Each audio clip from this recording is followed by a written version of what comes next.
Employee retention isn't about the money, usually. Well, sometimes it is, so let's look into that. I'm Dr. Bill Connerly, an economist and business consultant. This is another in my video series, Leadership in a Tight Labor Market. I hear executives gripe that $20 an hour workers will leave for a $1 pay raise. Listen up. If someone is leaving for $1 an hour, the problem isn't the pay. The most common cause of employee turnover is not liking the manager, followed by not seeing a path to a better position, which is also a managerial challenge. When people are leaving for a small raise, the problem is not money, the problem is employee dissatisfaction. But sometimes it really is money. If your departing employees are getting 20% pay raises or even 15%, then your compensation is too low. Or maybe you have that employee slotted in a low-wage position, but the person is capable of higher-level work.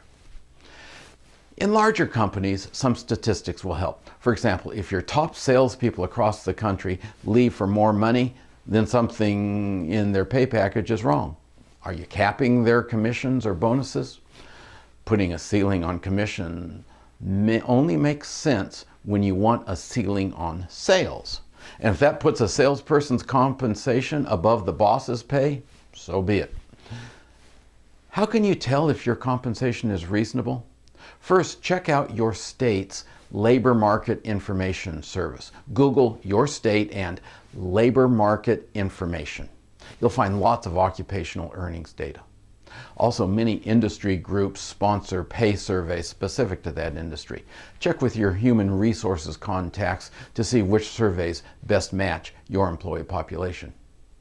If you're thinking about benefits, keep them plain vanilla. Healthcare is something that most employees value. For larger companies, it's much more effective as an employee benefit than having workers buy insurance on their own. A 401k plan is another benefit, especially when automatic enrollment is the default choice.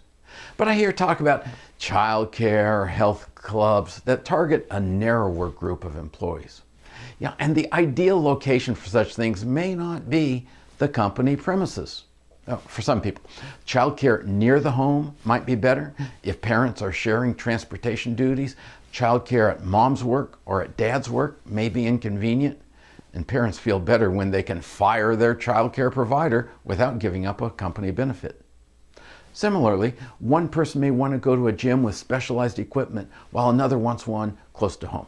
So stick with benefits that apply broadly to most employees and that are efficiently selected by the company, not the employee. Finally, let's turn to the topic of statistics. This won't apply to a small business or single department, but for a corporation with thousands of employees, let's see who's quitting and who's staying. Sort by geography, job level, job tenure, job performance. Look for patterns. If you have a lot of turnover among low performers in their first year on the job, it may be that you have a problem hiring. If you've got higher turnover in some regions, you may have a region of your business in a tight labor market, or maybe the leadership in that region needs to dial up their retention efforts. A good look at your numbers will help you see whether it's really about the money or not. I'm Dr. Bill Connerly. Thanks for watching this series, Leadership in Today's Tight Labor Market, and subscribe to my YouTube channel.